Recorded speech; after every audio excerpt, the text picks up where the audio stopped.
Welcome to Taking a Walk. I'm Buzz Knight, and today we're diving deep into one of rock's most compelling stories with the incredible Melissa Auf der Maur.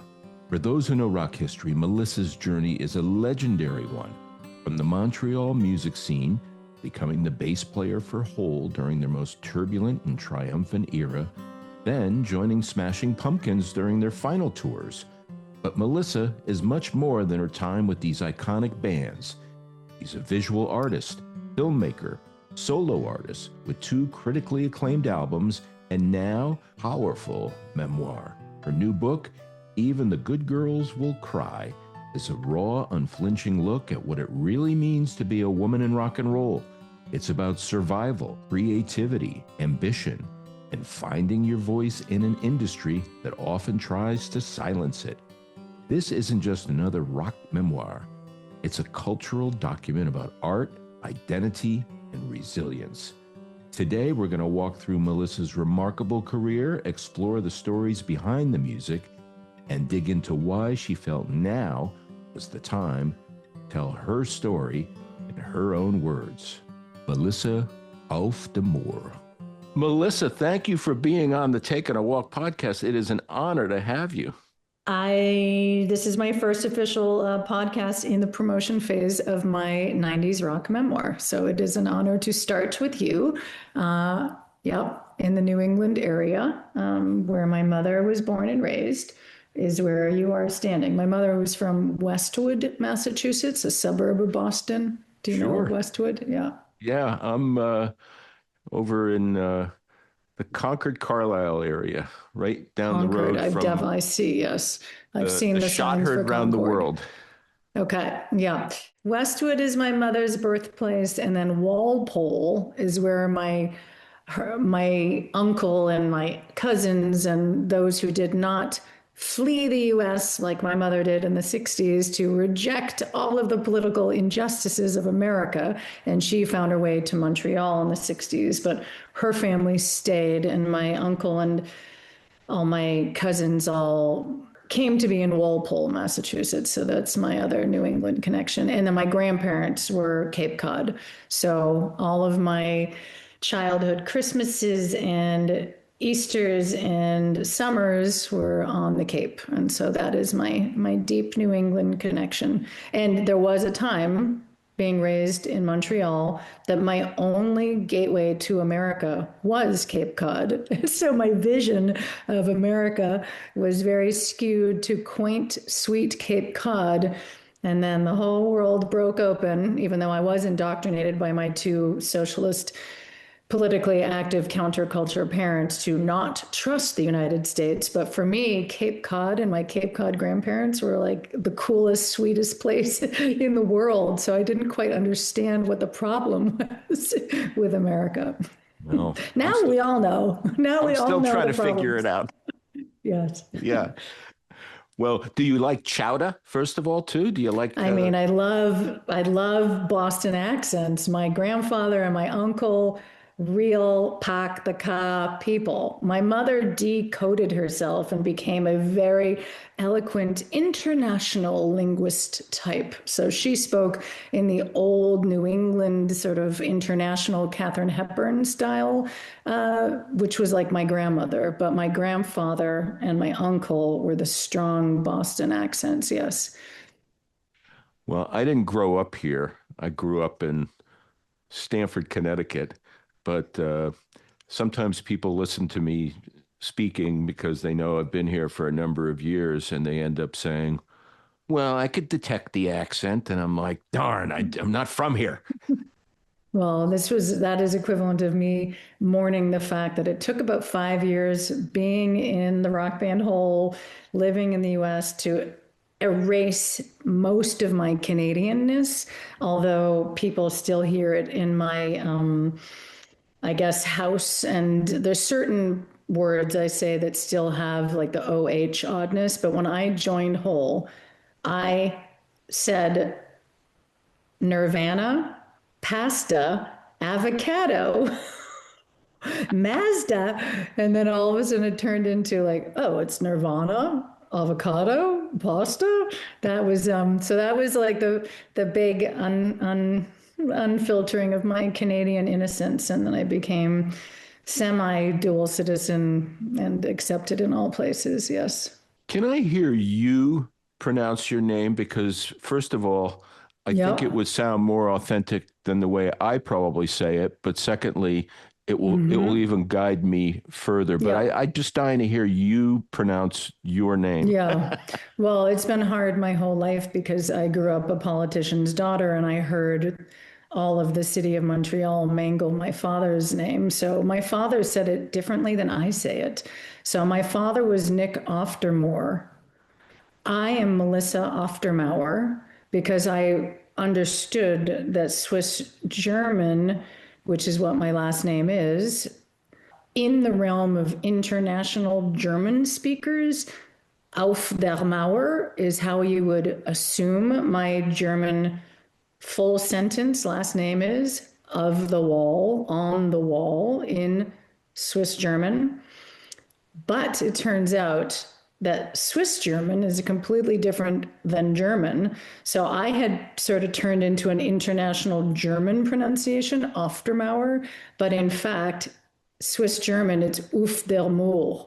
So my father was correct in that he was Nick Auf der Maur, but then I traveled the world and explained it's a German sentence. And so people say, Auf der Maur. I said, exactly. So it's really not clear, but I say Melissa Auf der Maur. But people can say Auf der Maur, Auf der Maur, Auf der Maur. I have to tell you, often this podcast is a rabbit hole. It should probably be called the rabbit hole. That is one of the best rabbit holes I think that I've been on in a long time. Ethnically, Swiss Germans are quite niche and remote to the world, mostly because it is known to most Swiss German people that they don't actually often leave the alpine villages of Swiss German existence. They're quite insular. Swiss German heritage is quite ancient and stays within. So there's not a lot of like public facing Swiss German stories and people. So yeah, it's innate with my name. It's quite underground in the big mountains of Switzerland. They don't leave. They don't leave. I'm one of the few. My daughter and I are, for the most part, the only ones of my lineage in North America. So, Well, believe it or not, we are going to talk about your new book, Even the Good Girls Will Cry, in a second. But I do want to go back to that moment in time, the beginning. And what was it about Montreal music and the scene in the 90s that really shaped you as an artist? How did that environment prepare you for what was going to be coming down the railroad tracks? yeah, I mean, obviously in the book, I go pretty deep right off the bat into my two parents. The top of the book is chapter 1 is my incredible mother, chapter 2 is my incredible father, and chapter 3 is the incredible city I was raised in. So I often, my whole life, in fact, and even those who got to know me in the rock world really understood that really was my parents and my city that made me unique, but also uniquely prepared to dive into a global stage of drama, addiction, tragedy, fame, creative zeitgeist, all these incredible things that I was thrown into at 22. So it's both my remarkable parents and my city that really shaped a unique, I guess, perspective on what it means to, try to live your life to your fullest. So I credit mostly my origins for how I somehow ended up in this like once in a very rare opportunity to travel the world in a giant rock band and be plucked out of absolutely nowhere. Like I was not on the road globally seeking these wild nomads to join. They found me in Montreal hiding in the underground. They detected me, and I often, obviously a lot of my story is right time, right place, but it's the remarkable authenticity and originality of my parents and my city that I think kind of made me visible to someone like Billy Corgan, who I essentially refer to throughout my book, but also my life, as my mentor, like my spiritual mentor, who found me in a tiny club when I was 19. I didn't even play bass yet when I saw the Smashing Pumpkins play in front of 20 people. Like, the band made an impression on me, and I introduced myself at the show, and he saw something in me, and we became pen pals. And then the rest of it became my destined story in rock music. But I think it was, Montreal was lucky in that it had a deep legacy of counterculture because of the cultural movements of the French Canadian / Quebecois. For those who don't understand they're not actually French Canadians. They reject the idea of French. They were the Quebecois, the identity of the French speaking Quebecers that my Anglophone parents felt a kinship to. They were counterculture underdogs who wanted to represent and help underdogs get heard. And in the 60s, the counterculture movements, wherever you lived in North America, whether it was like racial equity or, feminist movements, my parents both aligned with the French rights, the Francophone rights of Quebec was what I was really raised in the midst of. And my parents set an example of fight for the underdog, make sure that they get heard, fight for their rights. Don't let the dominant powers at be erase and claim, the voice of authority. So it was a lot of just resistance. And so that obviously is seen in our generation's music. Everything that came out of Seattle, and of course, Kurt, who became like the sacrificial Jesus figure of our generation's music. It was a response to a horrific 80s Reagan era in America of this corporate selloutness that, we are now kind of seeing an unfortunate rise of again. But it really was that I just fit right in this counterculture movement of declaring that individuality and not being, even though ironic, my book is titled "Even the Good Girls Will Cry," but we were programmed to not be good. Be good and don't rock the boat. We were programmed as a generation, and as a result of my parents' generation, to fight the powers that be. So, to answer your question, I obviously fit right in, and whether it was my little micro of my parents and my city, by the time these nomadic counterculture 90s music forces were orbiting these small cities and the radio stations and the local punk clubs, I was part of this similar wave, and they recognized me from the ground up. And that's how I found my way into the larger stage of the rock bands of that generation. So I'm a husband of a photographer, and the backdrop with which you're doing this interview has a fabulous look at a bunch of your photos in the background there. You were studying photography and visual arts when music took over your life.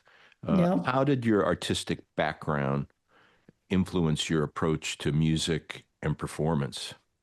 Yeah, good question. I mean, I, again, credit my origin story. My mother signed me up for this experimental art school at the age of 7. So I went to a visual arts, performing arts school from grade 1 through high school. So I was raised in a very eclectic, wonderfully creative environment where the young people who were part of this experimental school, which continues to be the biggest public performing arts school in Montreal, but it had started in the 70s as a concept for experimental parents to sign up their kids. So I was raised with truly a fine art background and performance and music. So from the get-go, I was a multidisciplinary artist. In my mind, it's like you find a visual pursuit, you find a performance pursuit, you find your instrument. So in my case, I was in a choir, and my choir teacher, my Welsh choir teacher in middle school, I dedicated my first solo record to, because Mr. Edwards showed me the power of music by having middle school choirs sing the Mozart Requiem with the Montreal Symphony Orchestra. So that's an example of the power of music. It was in me. I gravitated towards photography, and by high school, I had my own darkroom and I was photographing for the yearbook. So my photos just started as mainly because I was sort of shy and I wanted to have an agency around, my perspective. So I had an amazing gateway into photography very early.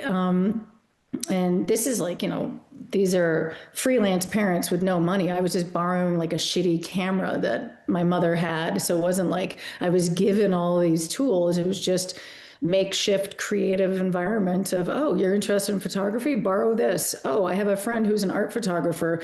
Go intern for him in his darkroom on the weekend. So I just found my way and found my tools that resonated with me. Meanwhile, my parents were like remarkable literary people. So there was no photography or music environment at all. They were literary geniuses who could use the word to express who they were, which obviously fast forwarded, 40 years later, I ended up writing this book, which, to be honest, was the most pleasure. Like, I love writing. It turns out that the kind of slightly dyslexic art student who thought music and photography would be better for me because my grammar is terrible. I don't really, want to compete with my amazing parents who use the word. So who knew that I would have all of these actually under my own, roof of my upbringing, and the visual thing, I think, just gave me quite literally a perspective. So I talk a lot in my book about turning to my camera almost as a shield of protection. When I'm on tour with these crazy rock bands, I would use my camera to almost separate me from the audience, 60,000 people at my first concert. Take a picture of the audience so I can remember how crazy this is. My visual art just gave me an agency of my own perspective, while also being highly aware that I was documenting history in the making of our generation, and I didn't want to lose sight of my privileged perspective, which was I'm on stage in front of thousands of people with these radical individuals that are being documented by, Rolling Stone and MTV, but I want to have my own say on how this is being documented. And then that's when I kind of went into photography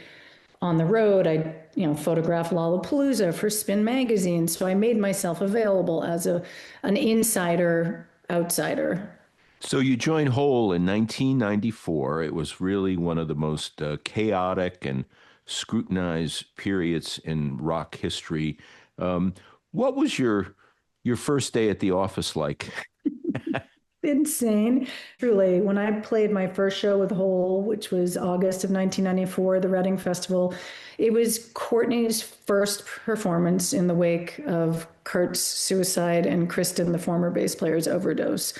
So I had been in the band for 2 weeks when I barely had time to learn the songs, but I did not make a mistake on my first show. I remember very clearly thinking, as long as I can play these songs and get through this song and this set, I will have done my job. So it was chaotic. It was emotionally kind of unspeakable. It was truly, I guess someone mentioned, obviously I was in the eye of the storm. I was thrown into this eye of this orbiting the chaos in the wake of these deaths and the rise of this fame and the confusion of our generation of what had happened to our underground.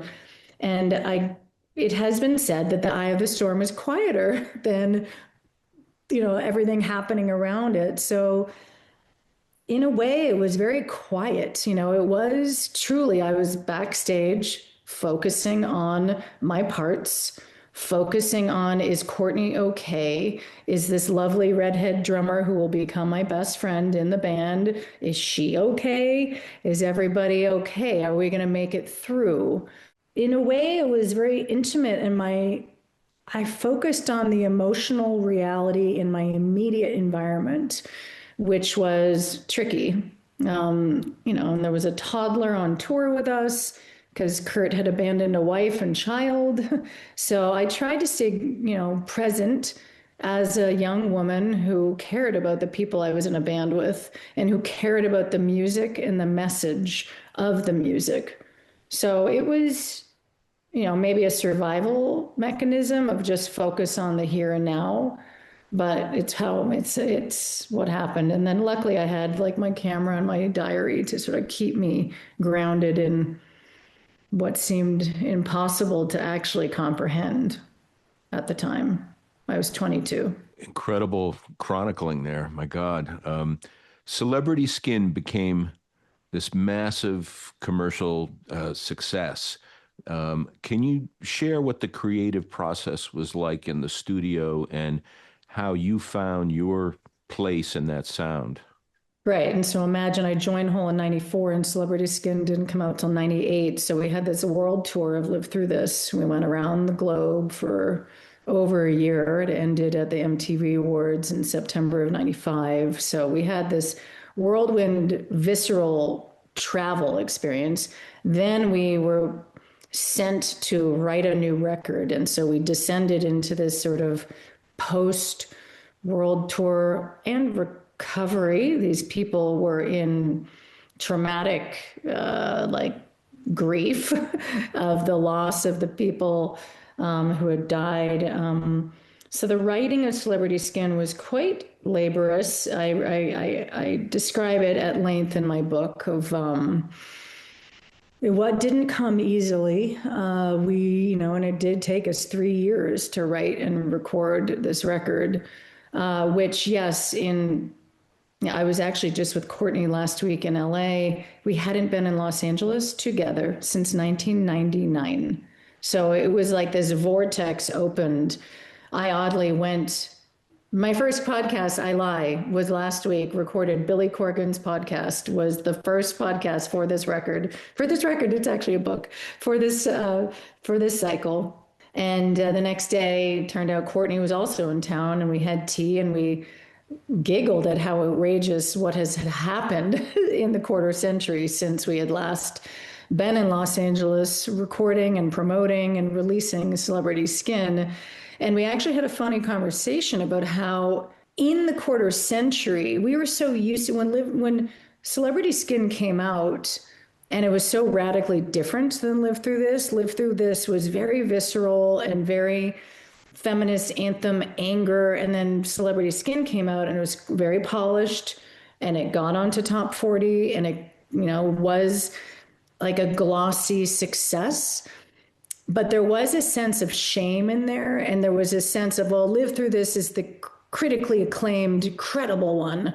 And then did we sell out with Celebrity Skin being so glossy, this arrival of Pro Tools, these big budgeted videos and these slick photo shoots. But the funny thing is when Courtney and I were having tea last week, 25 years later, is actually Celebrity Skin in some ways has aged beautifully, and it has a timeless slickness, but it also was a very special album conceptually. It was her love letter to California and her love letter, Courtney's love letter to the conflicts that is Hollywood. Fleetwood Mac was a huge inspiration for her on that record. It was like we were playing with this sort of slick, feminine glossiness.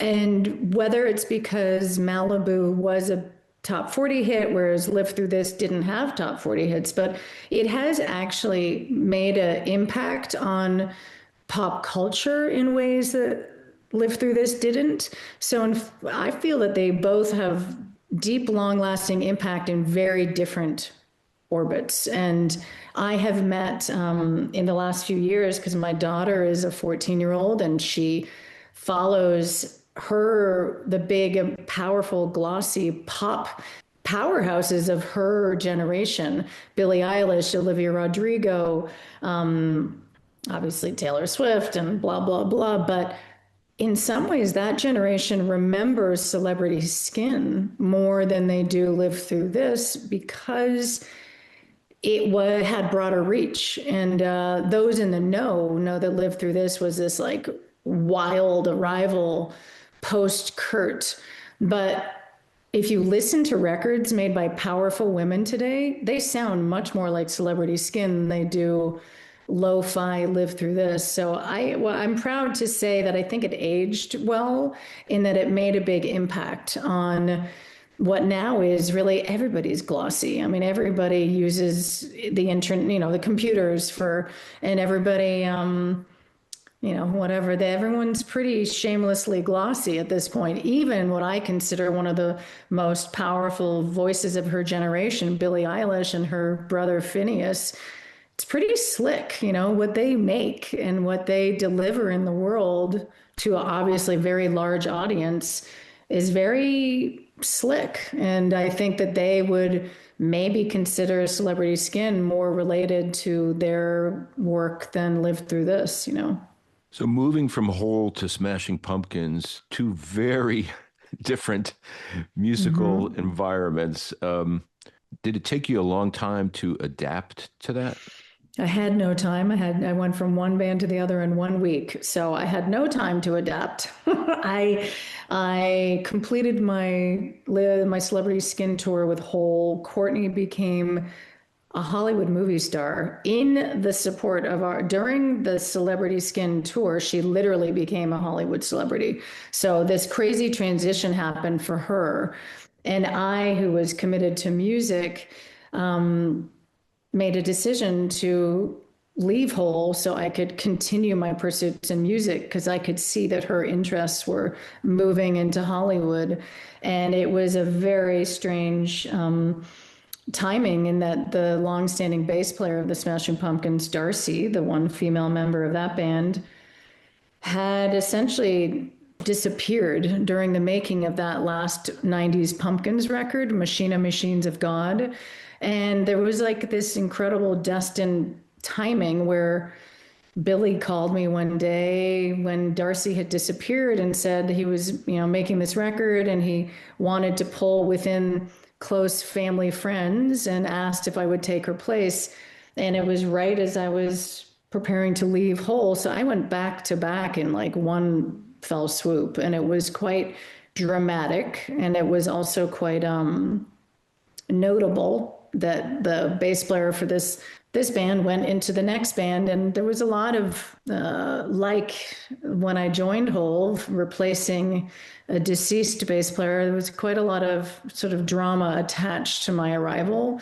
So I was, very well versed at that point of arriving in dramatic fashions. And, but notably, the music transition was very exciting, in that I went from playing a pretty short catalog. Hole only had 3 albums, and not many of them were played. Not many of the songs were played live.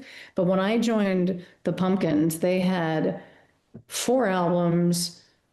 One was a double album. They had multiple B-side rarity albums. And I went from these short set lists to this massive, because Billy is a very prolific songwriter, but also he'd never wanted a set to be the same twice. So I had to be so nimble as a bass player and learn a song a day. I had to be ready to change the set list every day. And sometimes we opened for ourselves on this big European farewell tour. Now the Pumpkins are back, but at the time, year 2000, our tour was the finale of the Pumpkins, and they did go on hiatus after that. But we went on this incredible European farewell tour where we were playing 3 to 4 hours a night opening for ourselves. We were playing acoustic sets opening for our rock sets it was so epic. And the amount of learning and bass playing I had to do was exciting. I had to like really, it was, I have always said Hole was my bachelor's in humanity, and then the Pumpkins was my master's in music. And I'm grateful for both. But yeah, the music transition was incredibly dramatic and very much what I needed. I wanted to get back into the music after what had been a very complex 5 years in Hole, where music kind of was secondary to her fame and her family drama. You know, it was a very complicated persona to be supporting in Hole, whereas the Pumpkins was always and still is about the music. I'm honored you would be the second podcast you would do to Billy Corgan, and I really mean that. What are the characteristics that make him such an incredibly special artist? Well, even just hanging out with him last week, you know, there we are in our 50s. He's one of the hardest working men in show business, always was. I say it in my memoir, but when I joined the band, he had 3 rules: no mistakes, no days off, can't get sick. So, you know, he had a bit of that James Brown reputation of, you just like, music comes first. You don't have, you know, these other like frivolous things of being human don't count. So he's very, very hardworking. He's obviously very prolific. Another trait he shares that I share is we are not addicts. With all due respect and compassion for the addicts that I played music with, he always, music was first, and he's a pretty healthy, sane individual. Sure, he has personality quirks of, some, I don't want to name the bad qualities of Billy, but he takes himself very seriously, and he takes his role as a musician incredibly seriously, and very committed to his fans. Like, if there was one thing I saw on the road with the Pumpkins, Billy would spend hours a day with his fans before and after the show.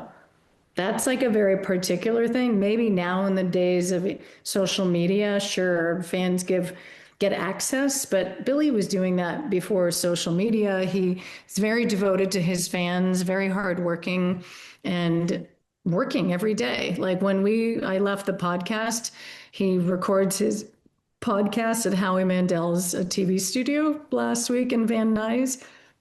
And he had to go to the studio right after he finished his interview with Nancy Wilson from Heart, then me. Then he went to the studio. The guy is working every day, all day. So that's obviously a big part. And he was one of those guys, which I hope they still exist, but he was shy and awkward and weird and unloved by his parents in that kind of way. And he spent every day of his childhood in his room learning how to play guitar. You know, that is a important quality of musicians, that there is nowhere else to go, so you learn your instrument.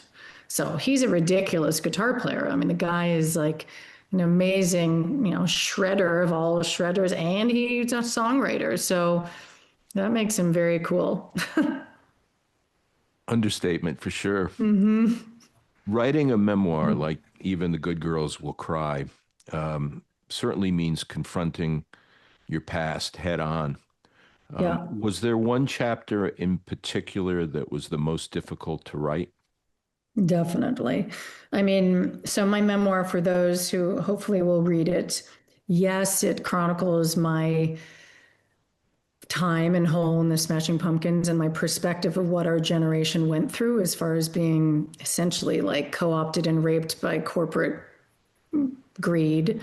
But within that coming of age story, my father, who was a larger than life person, not just in my life, but in the city of Montreal. So anybody who witnessed my city, my father has a street named after him. The guy was just such an incredible force in his political career and his journalistic career. He had a TV show, he had radio shows, he had a column. He ran downtown Montreal on and off for a couple of decades. He was so passionate for people and the underdog. He wanted to represent people. And my father was a complicated man, raised by real poverty immigrants who came from Europe in the 30s and raised in a lot of difficult environments. He was a tortured individual who smoked and drank and died at my age, pretty much. So my father was an addict, and so later in life, when I'm in bands with addicts, it wasn't unfamiliar territory for me of people burning the candle at both ends. So the hardest chapter, of course, in my book was witnessing my father's demise and the horrendous death of my father, which is disturbing personally, but also just for anyone who has watched someone self-destruct, especially someone who loves life as much as he did. And that was brutal. It was like a lot of work for me, but I knew to both honor my father, but also heal myself from what was decades of me avoiding facing what I went through in my 20s, watching my father die. He died of cancer, but it was a self-induced smoking and drinking cancer of the throat and mouth and brain. Smokers and smoking and drinking combo can, create a real pretty aggressive cancer. He did smoke 3 packs a day his whole life from like a teenager on, so that somehow some crazy drinkers and smokers lived till 90, but he did not. So that was horrendous. Writing that was really impossible. And, but it actually did what I needed to do, which is finally face all my pain in that, which I had sort of tucked away for way too long. So what advice would you give to young women today who are trying to break into the music industry? Oh, God. Well, the industry is not what it is then, and the world is not what it is now. A big part of the book, other than healing myself, my book is dedicated. You probably don't have the final version. I don't know what you saw, but it's dedicated to my daughter and all the girls. So the future generation of women who have to do what I did, but with a new set of tools and a new world to reckon with. And yes, do I believe there's been dark entities? Always, sure. Every generation, there's dark entities of war and crisis.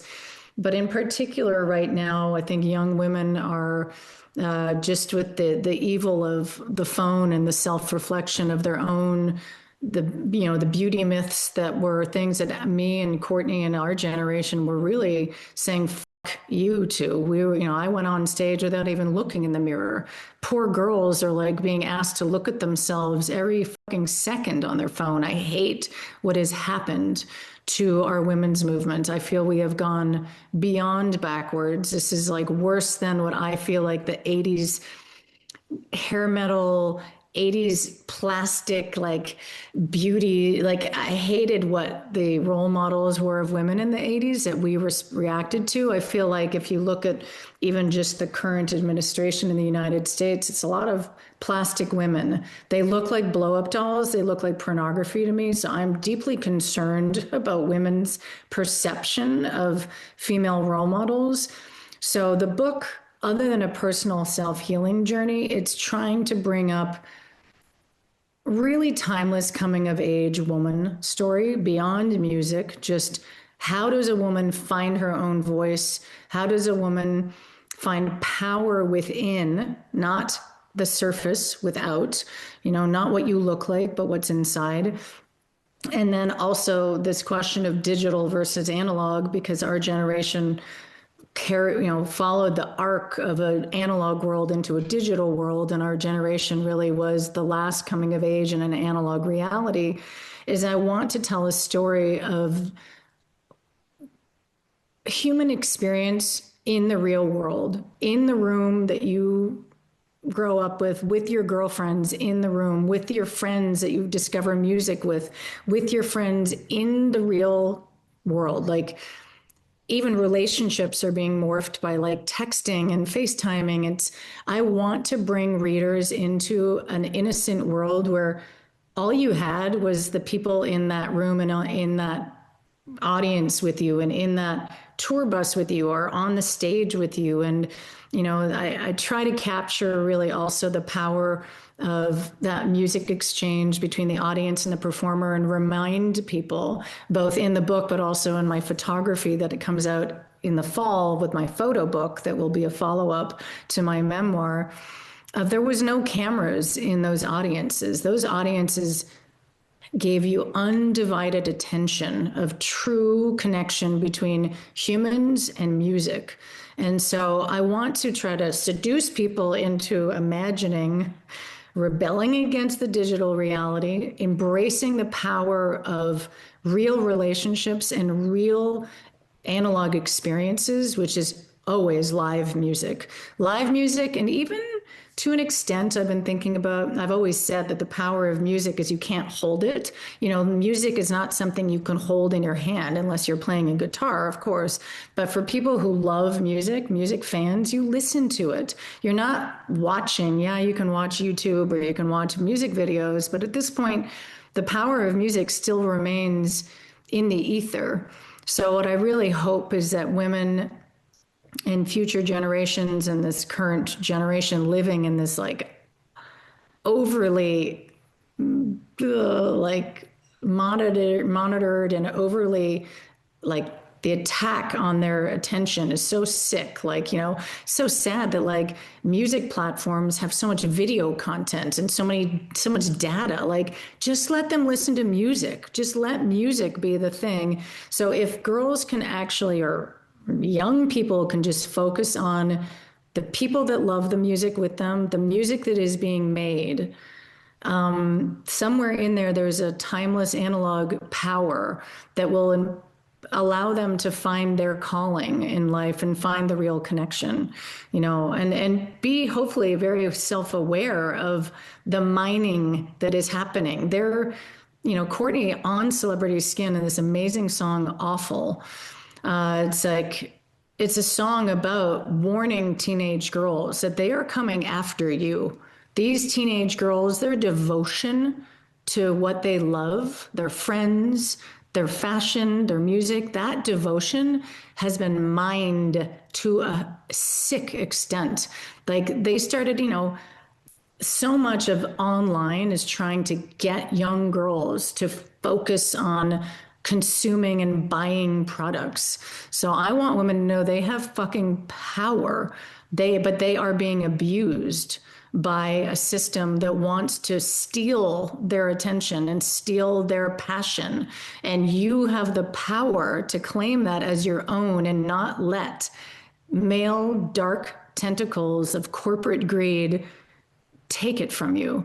Own your power. Even to a certain extent, you can complain about certain parts of Taylor Swift, but at least she has spoken about owning her power. She was abused by a male system and she got it back. So there's a lot of power happening with women, even though there's also this sick, new trying to dismantle all the amazing work that my generation and my mother's generation and the suffragettes did before.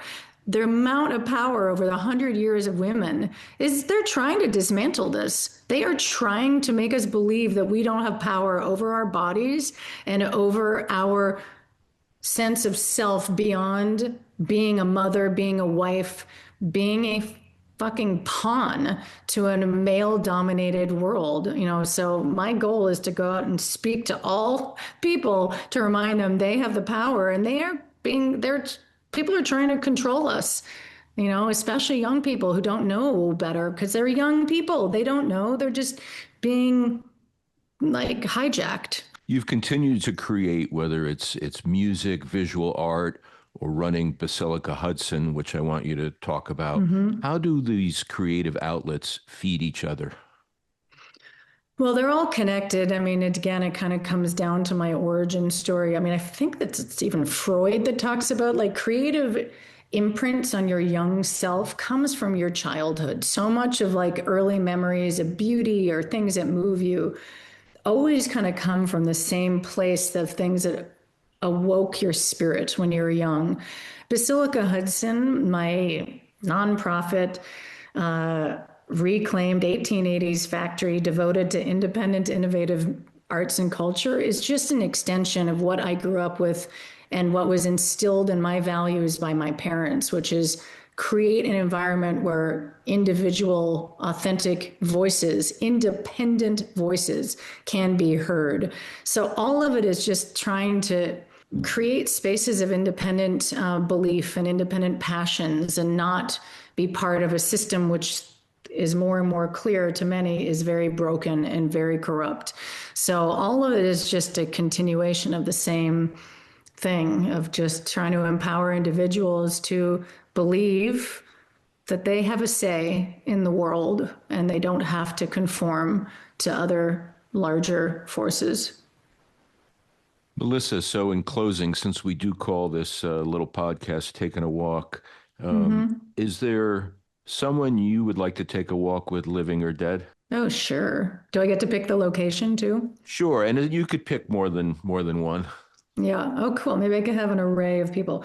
Okay. So in the Hudson Valley, there's this incredible, my favorite Victorian stroll that I take is this beautiful castle, basically, on the Hudson River called Olana, which was founded by the Hudson River Painter School movement. So Frederick Church was a painter in the mid-late 1800s, and he created this like visual utopia surrounded by mountains and what looked like Renaissance skies every day in the Hudson Valley with these great Catskill Mountains. And I take walks with my friends who have dogs. I'm a cat person, but I like taking walks with dog walkers through these strolling Victorian view sheds.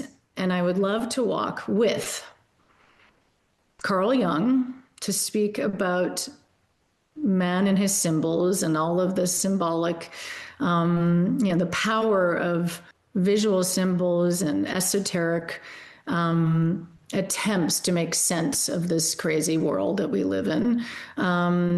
Alongside, I could be really dramatic. It would be hard for her to stroll, but I could push Frida Kahlo in some cool magic rolling bed. And then I would add, let's say, one of my favorite first ever photographers that sort of looked like what I was trying to get from my inner visuals, which is this great photographer named Francesca Woodman, who died by suicide at a young age. But she was a pioneering woman who turned the camera on herself at a very young age to do what I ended up doing in art school, which was contemplating what the muses are to these all these male artists who painted women or who sculpted women, but what if the women take themselves as the muse? So it would be the hybrid of like the creator and the muse. So I'd like a walk with those three people overlooking beautiful Hudson River skies.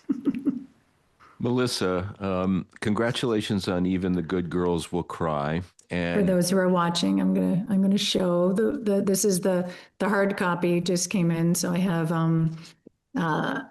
the first prototype of my book, and this is a picture of me in the first month that I was in Hull. So there's a 22-year-old pre-Raphaelite looking little girl trying to protect herself from the many eyes and weird forces that were surrounding that band. Oh man. There are so many moments when I do this podcast, I go, how did I get so lucky to be doing this? And this is another one of those moments. I'm incredibly grateful that you took the time to be on Taking a Walk. I hope it felt like we were just hanging out at the coffee shop. Yes, we were. I love hanging out at coffee shops. One of my favorites. Tea, cats by the fire, strolling, looking at skies, my favorite. So appreciate you having me on. And hopefully your listeners want to take a deep dive into 90s rock through a female photographer, bass player's lens. Thank you so much, Melissa. You're welcome.